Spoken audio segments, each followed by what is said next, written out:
años y a veces de meses nada más, no nos puedan imponer un plazo de investigación complementaria sin que se advierta que es inútil que se conceda porque ya se realizó, porque no hay dato nuevo, porque si se concede tiene que haber un enlistado con un tiempo y con una utilidad probatoria, estilo técnicas de investigación.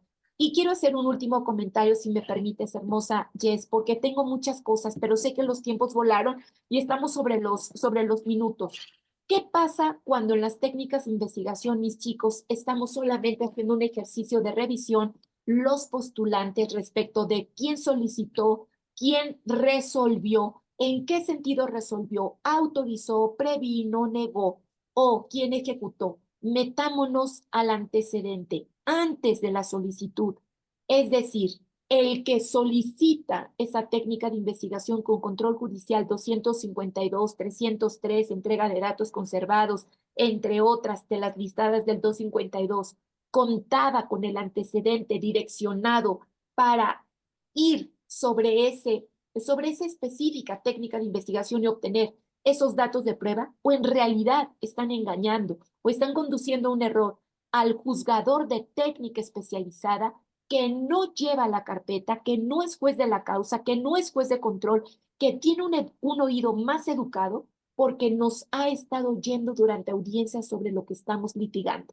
Cuando no hacemos este ejercicio y de repente dicen cateo, entrega de datos, intervención de comunicaciones, ¿pero de dónde surgió? ¿Cómo supieron que allí tenían que encontrarlo? ¿Por qué definen el objeto de la práctica de la técnica de investigación? Si hacemos un estudio individualizado, nos daremos cuenta que muchas veces no deviene de una práctica legal, mucho menos lícita. Quiero agradecer infinitamente esta invitación, mi querida Jess. Quedamos abiertas a las preguntas, a la dinámica que tú expongas, no sin antes decirles que la que más aprende es su servidora y la más honrada con formar parte de este foro y de esta mesa siempre seré yo. Muchísimas gracias. Muchas gracias, Vero. Estoy aquí muy atenta, tomando nota de mil cosas y de mil ideas que ustedes han dado y que justo como lo mencionan algunas personas participantes en mensajes privados que me han mandado es, vamos a darle continuación a esto, necesitamos otro evento, necesitamos más foro para seguir desarrollando las ideas. Y es que justo de eso se trata, me encanta.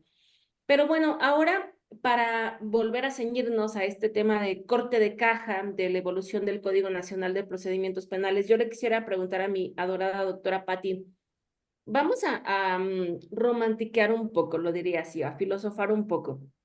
Doctora Patti, ¿qué pasaría si en este momento baja Santa Claus, se para frente a usted y le dice, en este momento, en estos minutos que tú tienes de participación, justo pídele a Santa, ¿no? Pídele a Santa Claus qué reformas o qué adecuaciones quisieras que se hicieran al Código Nacional de Procedimientos Penales o aclaro también, abro este preámbulo. Me queda claro que de la intervención de ustedes se han ido incluso más allá de lo que el Código Nacional de Procedimientos Penales dice, porque nos han dejado en clarísimo que tenemos que estudiar precedentes de la Corte, justo también con base en este nuevo sistema de precedentes que tenemos, que como lo hacían en mesas anteriores, por ejemplo, en la de adolescentes nos decían, oye, a ver, hay mucho que decir del sistema de adolescentes, a donde en el Código Nacional se queda por cortito, a donde en una mesa inmediata anterior decían, oye, hay muchas cosas sobre el tema de apelación que pues tampoco Código Nacional de Procedimientos Penales nos dice. Entonces, doctora Patti, la pregunta para usted es, o bueno, el planteamiento, no la pregunta, el planteamiento para usted es, baja Santa Claus, los Reyes Magos, quienes ustedes quieran, en quien crean, y se para enfrente, o yo les diría también seguidores de Harry Potter, varita mágica, y entonces tiene ahora usted la oportunidad de dejar en estos minutos también de empezando a hacer el cierre de este congreso, en el que usted nos diga qué quisiera, porque me permito hacer la pregunta así, ¿no? Con toda la investidura que ustedes, mis queridas panelistas, tienen. ¿Qué quisiera que se replanteara en nuestro sistema de justicia penal en México para que funcione mejor? Para que no sea lo que usted decía, parches, para que no sean improvisaciones. ¿Qué elegiría usted en estos minutos? Muchas gracias, Alma Yesenia, por el planteamiento que estás haciendo. En realidad, creo que pues todavía tenemos muchas cuestiones que revisar. En particular, pues yo pediría que se estructurara de manera correcta el procedimiento penal, pero en una parte sustancial que es el tema de la prueba, porque ahí es un desastre el Código Nacional de Procedimientos Penales, desde la investigación a todo lo que viene siendo esta parte de la etapa intermedia y para llegar al juicio oral, incluyendo la segunda instancia. Todo el tema probatorio es pues una línea estructural que tiene que revisarse desde el inicio hasta el final y creo que pues tendríamos que adherirnos al sistema romano-germánico y abandonar estas copias que hemos hecho de los sistemas anglosajones. Yo entiendo, como lo entendemos mucho que nos dedicamos a la academia, que a veces hay pues ciertas mezclas, pero creo que sí tenemos que dejar atrás eso y dejar también muy claro que el sistema penal acusatorio es todo el sistema. O sea que el Código Nacional de Procedimientos Penales solamente tiene el área o el subsistema de procuración y administración de justicia, porque en realidad no tenemos otro sistema más allá de lo que viene siendo la administración de justicia. Más allá está, creo que, pues un nuevo derecho que ha venido trabajándose hace más de 20 años por Miguel Sarre, que es el derecho de ejecución penal, y que nosotros a fuerzas lo queremos introducir en la parte de lo que se conoce como sistema de justicia penal. Y por otro lado, el área relacionada con la prevención de la delincuencia o de la criminalidad, como le quieran llamar, pues está a cargo de el subsistema, que también es de este subsistema llamado de prevención del delito, o también le pueden llamar de seguridad, pero que en realidad el Código Nacional es solamente una parte. Entonces habría que revisar todos los subsistemas que integran el sistema de justicia más el derecho de ejecución penal. Pero el código yo me decantaría por revisar exclusivamente en toda esta línea de lo que viene siendo pues las distintas etapas del procedimiento, como le han llamado, el tema de la prueba. Creo que es fundamental porque hay una gran confusión con qué dato de prueba, elemento de prueba, medio de prueba, y luego tenemos para qué sirve la prueba. Pues la prueba en realidad nos va a permitir ese derecho humano de acceso a la justicia, pero sobre todo de conocimiento de la verdad. Y tú lo sabes más que nadie, Ángel, que es una verdad que realmente se corresponda con la dimensión empírica, es decir, con los hechos, una verdad que se corresponde, como decía el maestro Michele Tarufo, que fue nuestro maestro, se corresponde con la realidad, no una verdad histórica. Hay que olvidarnos de eso, de las llamadas verdades procesales. Hay que luchar por poder incorporar ese conocimiento de la verdad como correspondencia, los hechos en su dimensión empírica probados a través de las ciencias en el proceso penal acusatorio. Gracias, amigo. Muchísimas gracias, doctora. Ay, ese tema de poder llegar a la correspondencia de la verdad es súper interesante porque a pesar de que nosotros lo tenemos establecido en un ámbito incluso constitucional con esta equiparación de esclarecimiento de los hechos, creo que es de lo que justo como comentaban ustedes, las ponentes, nuestras víctimas se adolecen, ¿no? Si nosotros les preguntamos, ellas y ellos siempre responden, quiero saber qué pasó, quiero entender qué pasó. Y a mí me parece que también, aunque este congreso, entiendo que las personas que nos acompañan, todas, si no es que en su mayoría, son operadoras del sistema de justicia penal, estaría muy interesante abrir luego un foro así a la sociedad y justamente toparíamos, doctora Patti, como usted lo ha comentado, a donde ellas y ellos nos reclaman ese esclarecimiento de los hechos, ¿no? Y nos dicen, a mí me vale queso tus jurisprudencias, me valen queso tus reformas al Código Nacional, pero yo quiero entender qué pasó.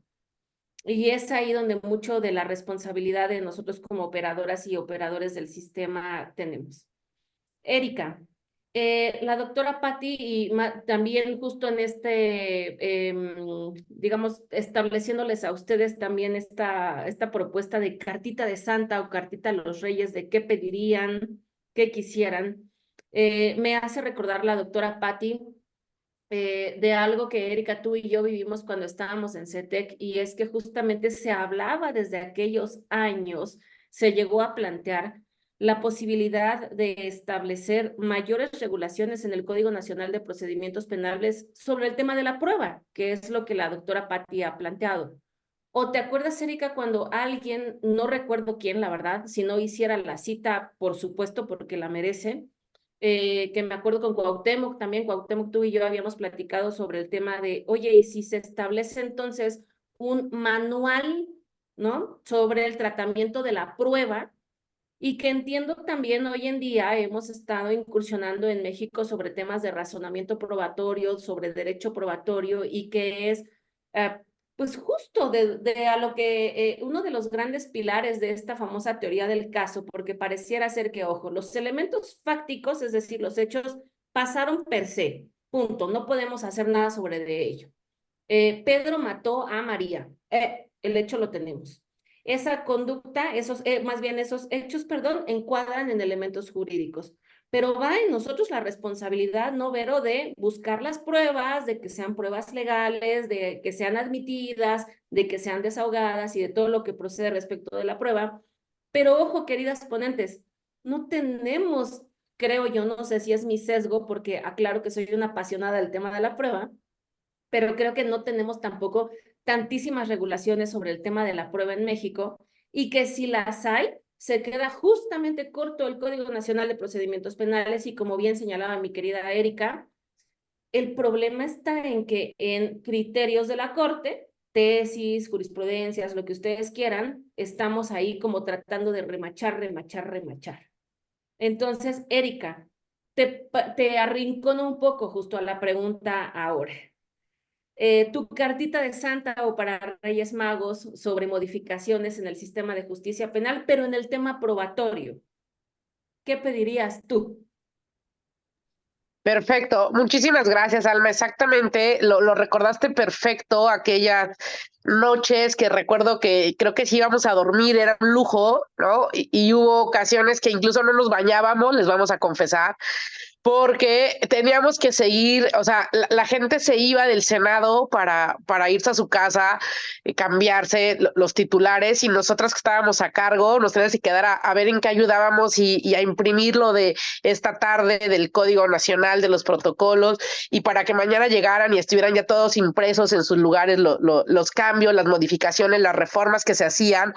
Y se los confieso, hubo días que dijimos, híjole, te vas a bañar tú o yo, porque alguien tiene que quedarse a ver que esto mañana a las 8 de la mañana esté funcionando, y son las 2 de la mañana, ¿no? Porque se iban del Senado los grandes especialistas como Vero, como muchos que nos ayudaron. Ese código no es de solo una persona, es de muchas personas que dejamos ahí el alma, el corazón, el esfuerzo, y que hoy también los juzgadores, los operadores en todos sus niveles, los litigantes están dejando el alma y el corazón en que esto funcione, ¿no? Y funcione bien.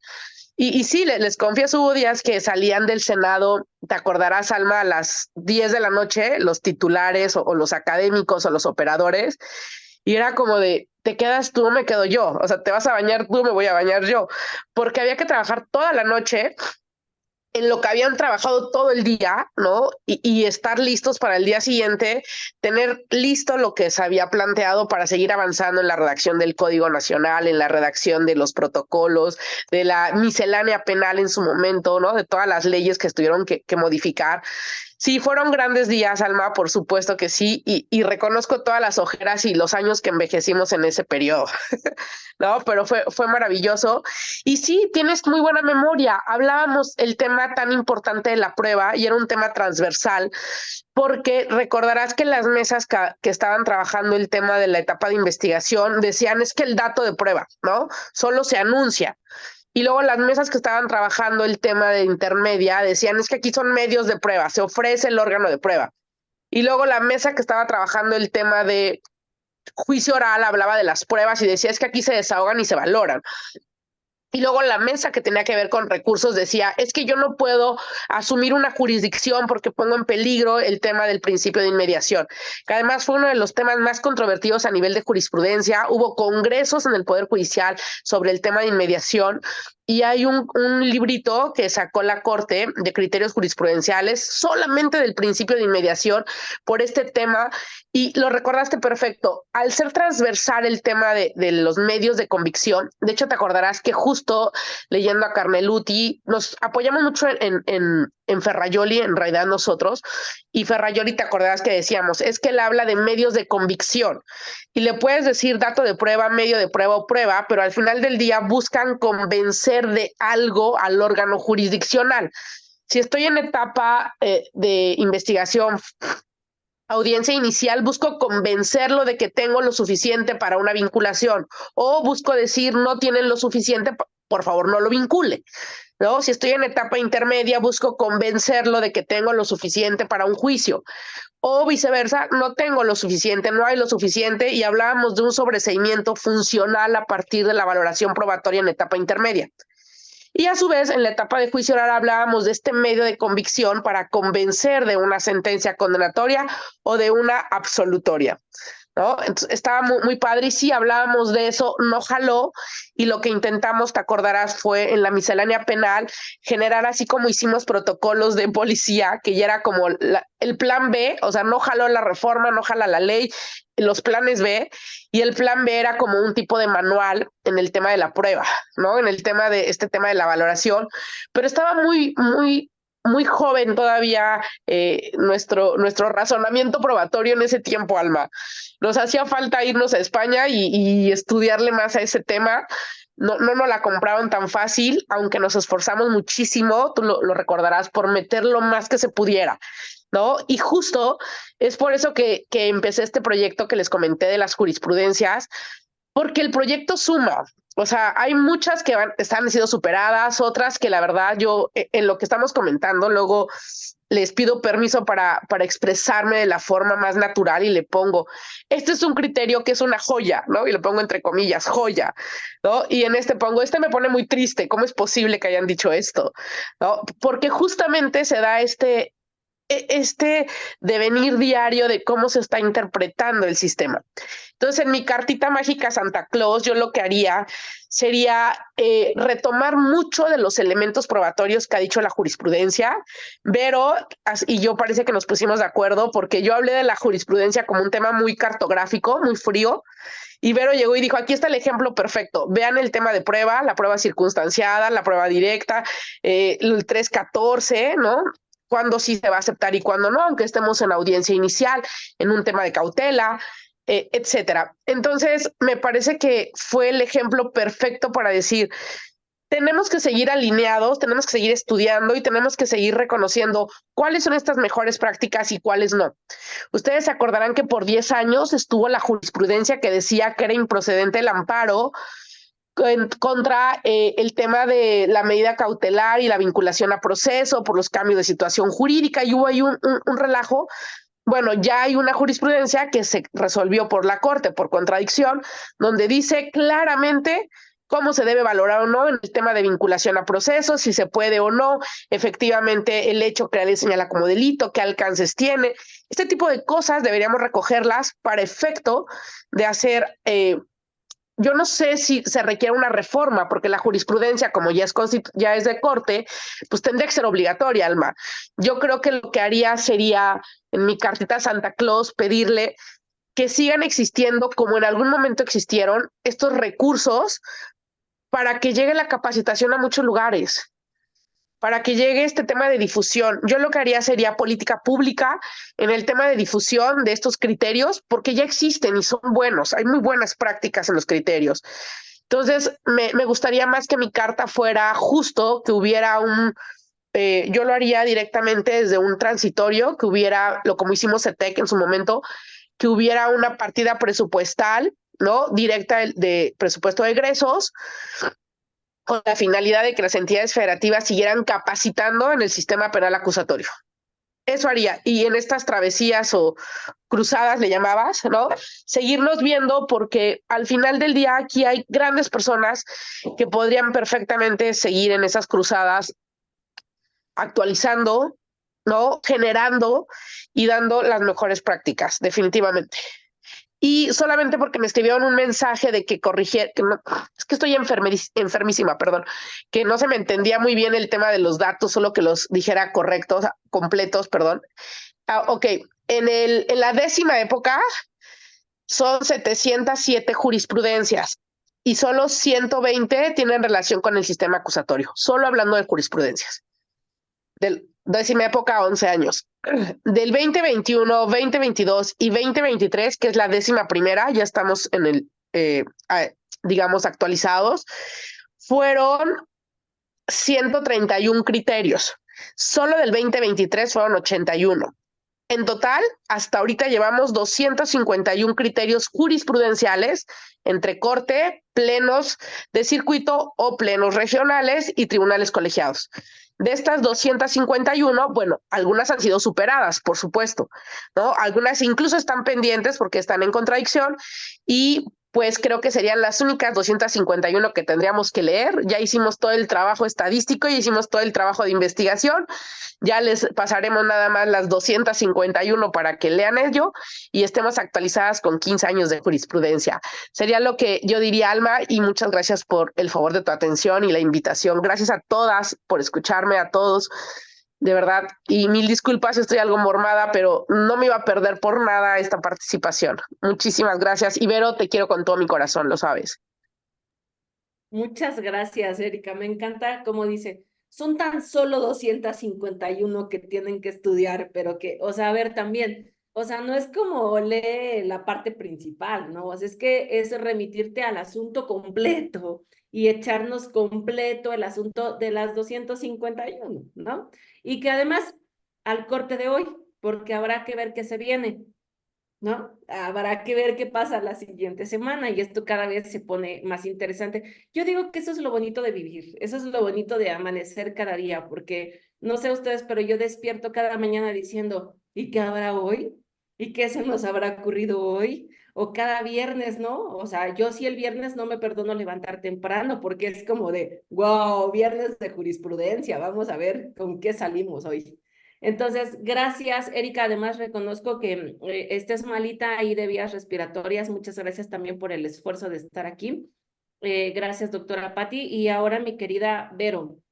Bueno, y antes también de darle el micrófono a Vero, porque sé que ahora se va a ir con todo, quiero aclarar que yo he dicho durante muchos momentos en la tarde hablar de, bueno, hablo cuando citaba a mi querida Anaid Campos, a Nancy Villafán, a Erika, a la doctora Patti, a Vero, por supuesto que son a personas a quienes he conocido, y lo dije así, en estas cruzadas de implementación del sistema penal acusatorio. Cuando yo hablo de cruzadas, por supuesto que me refiero a aquella data histórica.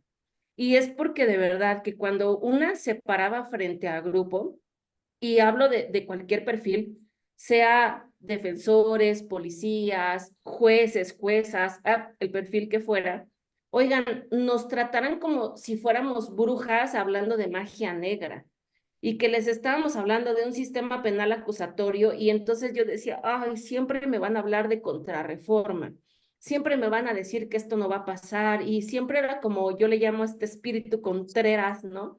Entonces por eso empezamos a bromear de decir cruzadas, porque pareciera ser que era una evangelización, ¿no? Cuando evidentemente no tiene nada que ver con el aspecto de la religión que respetamos aquí, lo que cada uno profese y que justamente decíamos, mira, serás ateo, cristiano, católico, mormón, lo que tú quieras, hermano y hermana, pero el sistema penal acusatorio llegó. Y de tan llegó que en este momento estamos haciendo un corte de caja de los años que ha llevado este sistema penal acusatorio. Entonces, mi querida Vero, para darte también el micrófono y hablar del cierre ya de este fabuloso congreso que yo de verdad atesoraré en mi corazón y tal cual mi nombre en mi alma, con tanto cariño a mis ponentes, porque de verdad que Gracias por aceptar, no solo a ustedes tres, sino a todas las que han antecedido. Gracias a todas ustedes por aceptar. Gracias por enseñarnos. Gracias por compartir, porque además todas comparten a manos llenas, lo hacen sin restricción. Berito, para ti también la cartita de Santa, la cartita de los Reyes. Y además, Vero se va a ir, yo lo sé, porque tu pensamiento es así súper amplio, es panorámico, como cuando nosotros tomamos una foto con el teléfono. Ella no enfoca en directo, ella enfoca panorámico. Entonces, ¿quién mejor que tú, querida Vero, adorada? Gracias también en tu apretada agenda por estar aquí. ¿Qué le pides a Santa? ¿Qué le pides a los Reyes, a quien tú creas, sobre si en tus manos, o más bien en tu voz, lo corregiré así, si en tu voz estuviera a partir de estos minutos la potestad de, ¡plum!, con varita mágica, que pudieran ocurrir cosas para mejora, evidentemente, de nuestro sistema de justicia penal, tú pedirías, ¿qué pide Berito Román? Hermosa, es que es muy difícil hacer una carta de Santa Claus o, como tú dijiste, si eres seguidor de Harry Potter, tener una vara mágica y corregir todo.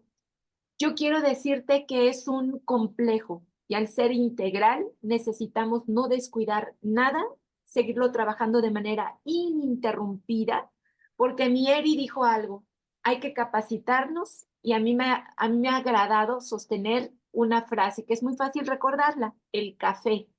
Capacito, actualizo, formo y especializo. Esa forma de que mi memoria siempre trabaja, chicos, tiene que ver con cómo fui aprendiendo el modelo. Y entonces una cosa tiene que ver con que leas, con que vayas y te experimentes en otro lugar, pero al final de cuentas tienes una circunstancia temporal, espacial, etcétera, que implica solamente a tus esfuerzos y por eso es que podemos traspolar ciertas figuras, a veces no funcionan y a veces tenemos que sacarle jugo a lo que tenemos. Pero esa primera del café del que te hablé tiene que ver con el recurso humano. Este recurso humano parte incluso de lo que Mieri dijo además. Tengo un observatorio y ella forma parte de la Facultad de Derecho de la UNAM. Bueno, pues así como existen universidades, como hay posgrados, como hay institutos, esa parte no la podemos olvidar. Ahora, desde lo interno de cada uno de los capacitadores, operadores del sistema, también nos tenemos que seguir formando, actualizando y especializando.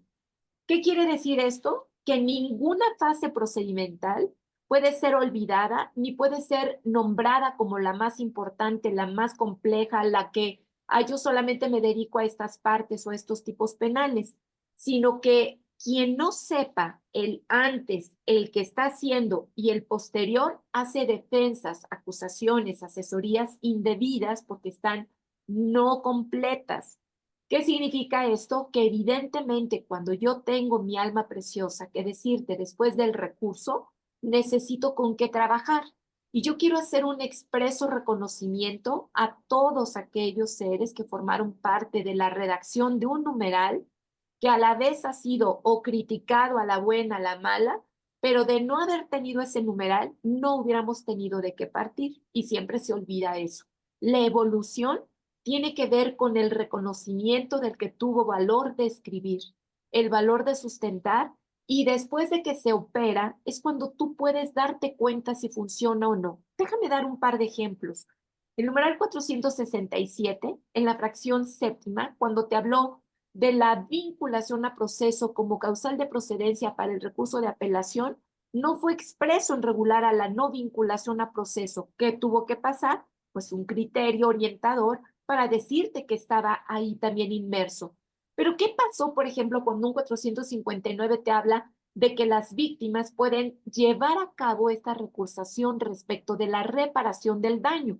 Pero te lo dice un 406 y te dice no importa porque allá el juzgador te hará una fijación de la reparación del daño. Pero un momento, empezamos a ver la práctica y el numeral 335 del Código Nacional, fracción octava y subsiguientes, te habla de los tres momentos torales del escrito de acusación. Prepara un juicio oral, prepara una individualización judicial y prepara una ejecución de sentencias. ¿Qué quiere decir? Que la reparación del daño precisamente tiene que ver con esa formación del escrito para que la víctima o elegido en coadyuvante a través de su asesor jurídico con el 338 pueda hacer la cualificación de la reparación del daño para que esta búsqueda de la verdad de la que equiparaste al esclarecimiento del hecho del 20A, fracción primera de la Constitución, con nuestra Ley General de Víctimas, acceso a una vida libre de violencia, etcétera, tenga el amalgamiento y la armonización de lo que se busca con un concepto de reparación del daño. Pero por supuesto, mi alma, esta reparación del daño y el esclarecimiento no hubieran tenido una comunión si no hubiéramos comprendido qué se busca de momento a momento y que todos los roles son importantes. El asesor que va y se siente y que dice me adhiero, comete un craso error. El asesor no va a sentarse, el asesor va a complementar lo que escucha que faltó, lo que puede aportar, lo que puede complementar. Tiene que ser una actividad. Cuando de repente en los foros escuchamos que la defensa no tiene carga de prueba, momento. Cuando nosotros queremos acabar de manera pronta, de manera puntual, responsable, que no se colapsen los sistemas llegando hasta el juicio oral, tenemos que ser activos, participativos y defender los derechos de las personas que se van detrimentando en un aspecto psicológico, porque al final del día, la imposición de una medida cautelar, cualquiera que ésta sea, está afectándote a tus derechos fundamentales. Pero ¿qué pasa además cuando no hay una armonía entre los criterios que se aplican, incluso entre juzgadores? Recordemos lo que está pasando con la prisión preventiva. Centro Norte, Centro Sur. Ah, yo sí estoy de acuerdo con la sentencia de la Corte Interamericana, pero yo no estoy de acuerdo. Párrafos 218, 219 sacramentalmente. Entre tanto, no se suprime el segundo párrafo del 19 constitucional y los tipos penales sigan incluso bajo este anuncio que me están haciendo de la posible amenaza de que existan más tipos penales para la prisión preventiva oficiosa, me está dejando ver que ni siquiera tienen la posibilidad de derogarlos como fue la sentencia dictada, en el sentido de que lo tienes que suprimir legislativamente para que no haya amparo de un juez que diga, mientras exista lo aplico. Y respecto del subsiguiente párrafo 219, cuando te revelan que tienen que haber condiciones y todo el andamiaje que tiene que colaborar un poder judicial para lograr que aquellos que tengan impuesta al momento esa prisión preventiva oficiosa, exclusiva del país, y que no la tiene ningún otro país del mundo y que solamente la parte justificada tendría que tener sustento en algo que tenemos que trabajar, esos informes de existencia o inocuización o inexistencia de riesgos procesales a través de estas autoridades supervisoras y encargadas de esa carga horaria con el perfil que les caracteriza, no lo vamos a poder lograr porque los jueces, por ejemplo, quienes tienen pocos casos podrán celebrar audiencias, quienes tienen muchas no podrán hacerlo sin colapsar. Pero además están enseñando algo, mi querida Alma. Cuando tú quieres sustentar un riesgo procesal, esta carga, ¿a quién en realidad se le estás dejando? ¿A la víctima? ¿O estás haciendo que un órgano que se supone le fue nombrado para representarla como un ministerio público o un asesor jurídico cumplan con sus roles? Porque después le dicen a la víctima, ya ves, no me juntaste una factura, ya ves, no me informaste que te llamaron, te amenazaron, ya ves, no me enseñaste tu mensajito. ¿Cómo quieres que ahora yo demuestre? Y si esas justificaciones y ese resbalarnos de nuestra responsabilidad no es correcta, mi querida Alma. Cuando nosotros tenemos programas académicos en los cuales podemos trabajar para que simultáneamente las personas que van creciendo en el sistema y van adoctrinando a los que lo están viviendo, tampoco podemos pasar por alto que la teoría sin práctica nos dejan en eso, en una persona que puede saber mucho, pero que no conoce la realidad. A mí me sorprende de momento a momento que acudo a un curso, sea para maestría, doctorado, formación de algún perfil, siempre me sacan una pregunta diferente, una experiencia diferente que me deja de verdad en el momento de pensar y de conjugar todo lo que pueda resultar mejor. No va a haber un criterio armonizado entre tanto los operadores, no nos sentemos como en antaño a hacer estos foros de verificar qué está pasando y de qué podemos hacer. Pero el que se quiera divorciar de la dogmática penal va a tener un fracaso. Quien no quiera respetar, proteger, tutelar y garantizar los derechos fundamentales va a tener otro. Quien no quiere estudiar ciencias auxiliares se va a enfrentar al momento crucial de la teoría de la prueba. En la teoría de la prueba hay tantos temas tan interesantes que empezar a caminar. No solamente el distingo de lo que llamaríamos dato, medio y prueba, sino de cosas que no fueron contempladas en nuestro Código Nacional como la prueba de refutación lato sensu, esa que se tiene que conformar para que desde el momento en que sabes que hay alguien que no tiene la misma versión del hecho y que pueda ser contrapuesto, le puedas poner a la vista lo que le va a afectar en su psique emocional, porque va a perder la credibilidad y la fiabilidad de ir a un juicio a mentir, a levantar un falso, a decir algo que no es como lo está en ese momento virtiendo. Y cuando refieren, es que yo desconocí el contenido de la carpeta. No, pues sí, como testigo no es de que estés impuesto a conocerla, pero sí a decir la verdad. Y entonces te das cuenta cuando además en estas entrevistas, en estas técnicas de litigación oral, como de técnicas de litigación, reglas de prueba, principios de prueba, protocolos, nos hace falta volver a la conjunción. ¿Qué está desahogado? ¿Qué necesito trabajar? ¿Y por qué están surgiendo este tipo de problemas? Porque bajo excusas como un principio de imparcialidad y de inmediación, mi querida Alma, se han devuelto asuntos a jueces y evidentemente ese juez, con estas cargas que se están viviendo en el país de manera política, son incapaces de resolver como tienen que resolver, porque como diablos no habrían de tener miedo a represalias, a amenazas, a coacciones o a una fiscalía que si no pide de manera forzosa una medida cautelar que considera incluso y que sabe que no es procedente, pero por falta de otro tipo de empleo y por la obligatoriedad que tienen, les representa eso. Al defensor corrupto que va y defiende y que miente y que crea una prueba y etcétera, al asesor que no cumple con la labor, a los peritos que se prestan, a los policías, estamos haciendo una conjunción de que si seguimos con prácticas indebidas, mi querida Alma, no vamos a llegar a este puerto a donde tú pretendes llevarnos. En efecto, hay personas que nos han dado un vestigio de que sin haber sabido escribir, han llenado un informe de policía homologado por el gran esfuerzo que significó haberlos entrenado. A mí me consta cuando esas personas me decían, yo ni puedo escribir. A veces llego y me ayuda el Ministerio Público, a veces me ayuda alguien más.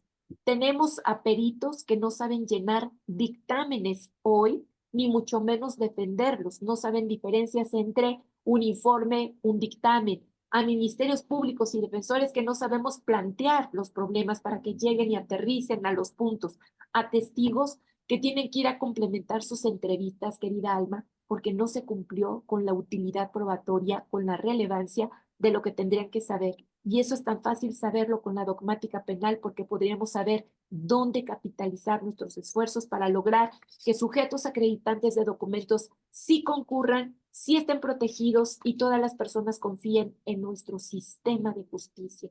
Esta sociedad que está cansada de que se cometan injusticias tiene que empezar a creer y a creer en nosotros porque los acompañamos, no solamente hoy, sino de hoy en adelante y hacia el pasado, porque hay muchos casos, Alma, que requieren de ser revisados, condenados injustamente y absueltos de manera indebida. Y todos estos puntos siempre construirán que un sistema de justicia se convierta en eso, en el sistema y en la justicia. El sistema, recuerda, que está compuesto por un integral y la justicia es la que casi las personas necesitan conocer por emoción, pero también gracias a ello tener la reparación del daño o tener la imposibilidad de que alguien le deje una medida impuesta cautelar o una sentencia que le desprestigie, que le linche mediáticamente. Entonces, defendamos la parte extraprocesal de la presunción de inocencia, mi querida Alma, para no suministrar la información al que tergiversa y empieza a malinformar, porque esas noticias criminales, a partir de las cuales se empiezan a investigar indebidamente a personas, deben de acabar. Los periodistas, como los comunicadores o los que tienen libertad de expresión, tienen los límites como cualquier persona para hacer alusión a algo, pero sin que saquen información, ya sabes, como el menor de edad, no sé si se recuerdan del último caso, oye, la tocaron y el juez se atrevió. ¿Quién de ustedes leyó la carpeta? ¿A quién de ustedes les consta que hubo un tocamiento? ¿A quién de ustedes les consta lo demás? Y entonces somos muy dados a hacer comentarios que pueden afectar a un ser humano y tenemos que empezar a cuidarnos también de esos puntos, mi querida Alma. Gracias infinitas por tu invitación.